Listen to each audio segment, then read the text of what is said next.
Welcome back to the Gridiron Expert. We have predicted every single Power 4 team, every single independent team, and a handful of Group of 5 teams. But today, we are kicking off our Group of 5 conference recaps, which will give you our projected record and standings for every Group of 5 conference and every Group of 5 team. And this year, the Group of 5 is even more exciting, more important, because we are guaranteed to see one member of these 5 conferences make the 12-team college football playoff. So a lot of excitement surrounding this league of football, these conferences of college football, and we're here to break down every single one, starting today with the American Athletic Conference. So welcome back to the Gridiron Expert, guys. We're so glad you could join us today. As always, please continue to like, comment, subscribe, share our videos, and of course, check out everything down in the description below. That includes our website, thegridironexpert.com, home of our exclusive expert picks. Some of the best college football and NFL spread picks in the entire country, beating out over 80% of the national handicappers each of the last 6 years. And we can guarantee it will be the last 7 years by the end of this season. So go sign up for that today. It's one of the lowest prices in the country for the value that you're getting. You do not want to miss out. Go become a member of our GE Nation, especially before the season starts in less than 2 weeks. So let's not delay it any further. Let's go ahead and pull up our American Athletic Conference recap, our projected standings. And we've already predicted Tulane and Memphis. Those two teams we did individual videos for, along with Liberty out of the Conference USA, Boise State out of the Mountain West, as well as Miami, Ohio out of the MAC, and Western Kentucky out of the Conference USA. We have 6 individual Group of 5 videos out right now on the channel. But Tulane and Memphis we broke down in deeper detail, and we actually have Tulane being at the top of the conference standings to, to conclude the year. That obviously does not mean they're going to win the American per se, but they will be in the American Championship for the 3rd year in a row and hosting the American Championship for the 3rd year in a row. They've got a great team. New coach in John Sumrall went 23-4 during his time at Troy, won back-to-back Sun Belt Conference championships during his time at Troy. They are loaded on both sides of the ball, have a very favorable schedule, hosting USF and Memphis. Yes, their non-conference is tough against Kansas State, Oklahoma, and Louisiana, but they should be able to navigate that with at least a 1-2 record, if not better. Same can be said for Memphis. 9-3, 6-2. Many would see 9-3 as a disappointing season, but one of those losses is a projected loss at Florida State. So we have them losing 2 conference games. They have a tough slate. They've got to play USF. They've got to play UTSA. They've got to play Tulane. All 3 of those games away from home. So the Tigers arguably are the best team in this conference. They just have the toughest schedule in this conference, and that could affect their overall record when it's all said and done. But we do have them second in the conference, ahead of UTSA and East Carolina, both of which finished 6-2 in conference play, meaning our projected American Championship game is Memphis at Tulane. And we'll share the projected winner for that at the end of this video. How about UTSA, though? 8-4, 6-2. 2 of their losses going to come in non-conference play. They're going to lose to Texas State, who is a dangerous team in the Sun Belt this year, and they're going to lose to Texas. They will lose 2 other conference games in our eyes. They have tough road games at East Carolina, at Rice. They get to host Memphis, which won't be an easy one. But Jeff Traylor, 39-14 over the last few years with the Roadrunners, has built them in a perennial power in this conference, has built them into perennial power just at the Group of 5 level, period. The question for them is, can Owen McCown fill the big shoes left by Frank Harris? One of the best quarterbacks, arguably the best quarterback, obviously, in UTSA football history. Can McCown fill those shoes and continue the offensive success that he left behind? The defense is the best in the conference. I believe that. But what can the offense do? That's going to determine whether or not the Roadrunners can find a way to get one more win in there to jump Memphis or Tulane and return to the American Championship. East Carolina, that may come as a shock to some. You go, the Pirates went 2-10 last year. How are they going from 2-10 to 8-4? I'll tell you. This is a team that last year was dealing with the loss of their star running back, their program's all-time leading passer, and 2 1,000-yard wide receivers. They were devoid of talent offensively. Didn't have an offense at all. Their defense, though, only allowed 22.4 points per game. They were a pretty stingy defense. Now, the Pirates have a competent quarterback in Jake Garcia, a talented quarterback in Jake Garcia, 7 starters back on the defensive side of the ball that kept them in a lot of games. ECU had 4 one-possession losses last year, so easily could have been a 6-win team. And then you look at that and go 8-4 is not that far-fetched. Mike Houston's a phenomenal coach. He's done a great job rebuilding this Pirates program. Maybe you don't think 8-4 is doable. I believe it is. But regardless, this team will go bowling. They will go from 2-10 to at least 6-6. Very high on ECU this year. Very dangerous and sneaky team in the American. Same can be said for Florida Atlantic. Year 2 under Tom Herman, kind of a similar situation of ECU last year. They had talent, but they were hit with injury after injury after injury, namely at the quarterback position. Now they bring in a veteran QB, Cam Fancher, transferring in from Marshall. 8 starters are back on defense after allowing just 25 points per game last year. The Owls are going to have one of the better defenses in this conference. The Owls also had 4-1 possessions last year in a 4-8 season. I believe they can get to 8 wins. They avoid Tulane. They avoid Memphis, so a pretty favorable schedule. Tom Herman's going to have this team in the postseason this year and maybe flirting with a American Championship berth if they could pull off an upset or two. How about USF? I love this team. I think this team could get to 8-4, maybe 9-3, although that might be a bit of a stretch. But they exceeded all expectations last year. Year 1 under Alex Galesh, no one thought they'd make a bowl game. No one thought they'd be very competitive. And yet they went 6-6 and then destroyed Syracuse in their bowl game to clinch a winning season. Now they return Byron Brown, a dangerous dual threat quarterback. They've got Naquan Wright at running back, an offense that returns 10 starters after averaging 32 points per game last year. Yeah, they need a lot of help defensively, but they've got 8 starters back on that side of the ball as well. So if the Bulls can take a pretty big step defensively, we know they're going to be great offensively. They are going to clinch a winning season in the regular season. I've got them at 7-5. Again, wouldn't be shocked to see them get to 8-4. That's extremely possible. They do have to play Alabama and Miami in the non-conference. They do have to go to Tulane. They've got to play Memphis. They've got to play Rice on the road. So a tough conference slate, but this Bulls team is firing on all cylinders, carrying tons of momentum into the season. Will not be overlooked by any teams, kind of like they were last year. Going to be a lot of fun, especially offensively. And then Rice. Rice closes out the top half of the American. 14 teams. We've got Rice in at 7th. You go, the Owls? Really? 7-5? A winning season? Just in the regular? Yeah, I do. That's how good this team can be. Because they added a great transfer quarterback in E.J. Werner, who played on a horrible Temple team, but actually put up pretty good stats during his time with Temple.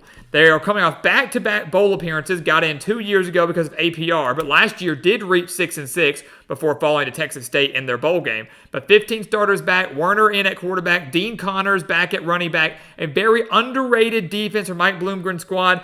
I like this Rice team a lot. 7-5, 4-4, kind of like USF though. Wouldn't be surprised to see them get to 8 wins. That's how good this team can be. They finally got some good quarterback play, and their defense, very underrated.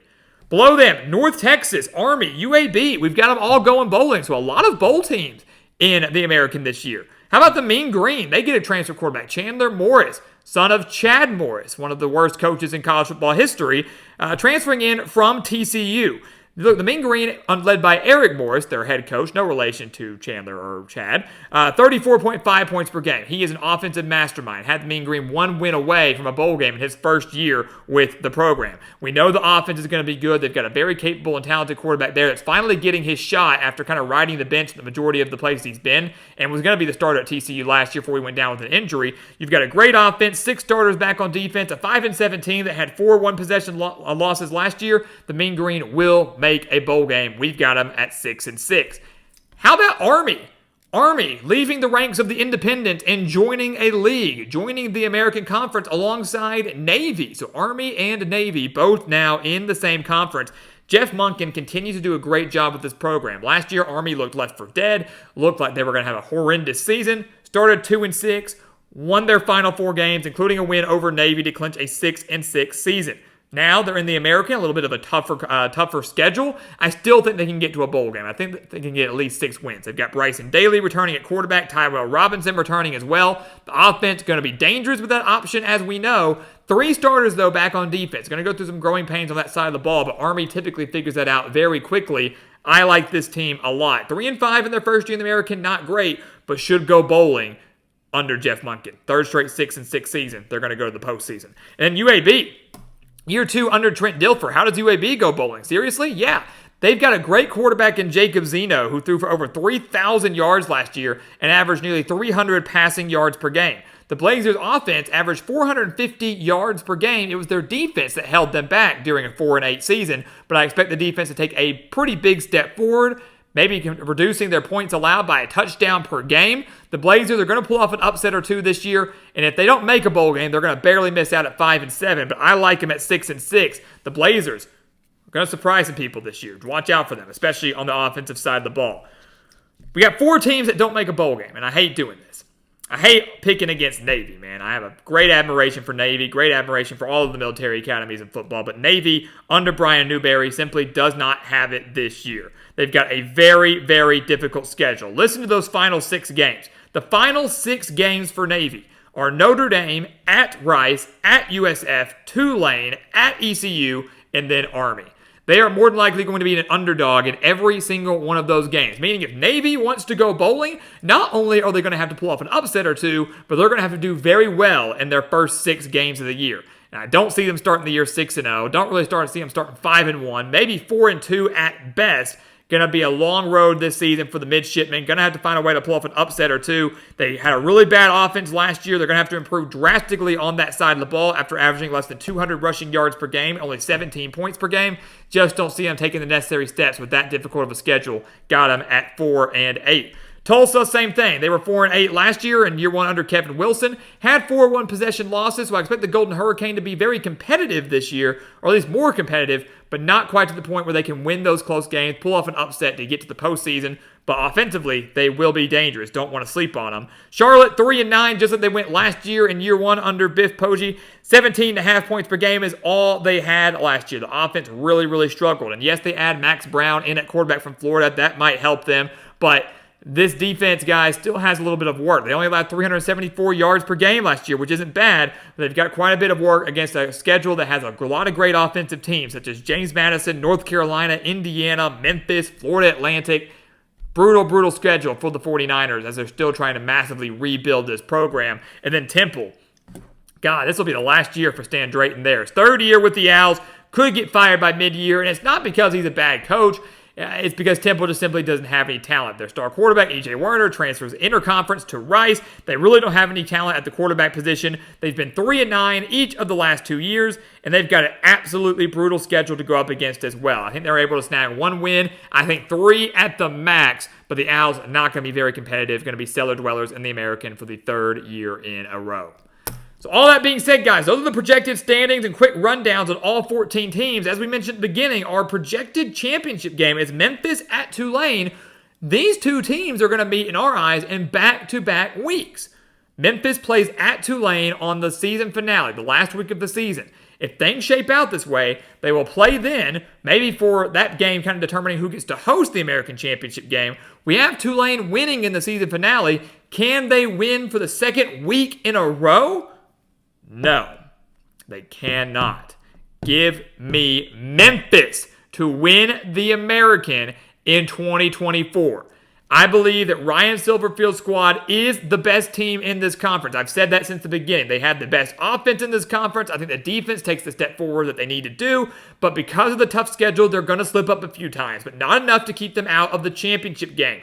I believe their program, their squad, their team is going to figure out the necessary adjustments in the span of 1 week to beat Tulane on the road. They're going to be used to the atmosphere at that point. They're not going to get kind of caught off guard by home field advantage. They're going to lose in the season finale. They're going to make those changes, come out with a couple tricks up their sleeve, find a way to knock off the Green Wave in their first year under John Summerall. Credit to him for getting them there in his first year. Tulane, despite the loss of Willie Fritz, isn't going anywhere. But this is the year for Memphis. If they want to reclaim the conference, this is the year they've got to do it with a senior-led team with maybe one of the best quarterbacks in program history, and I believe they deliver. So give me the Tigers to win the American 10-3 for the 2nd year in a row, but the million-dollar question will be, what bowl game do they go to? Is 10-3 good enough to get to the college football playoff?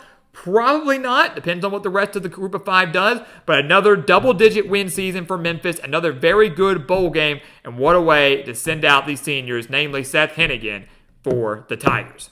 So guys, as always, thank you so much for watching us here at the Gridiron Expert on YouTube. Make sure to continue to like, comment, subscribe, share our videos, and of course, check out everything down in the description below. That includes our website, thegridironexpert.com, home of those exclusive expert picks, some of the best college football and NFL spread picks in the entire country for one of the lowest prices in the entire country. So go check that out down in the description below. Go sign up and become a member of our GE Nation today. And once again, as always, thank you so much for watching, and and we'll see you next time right here on the Gridiron Expert.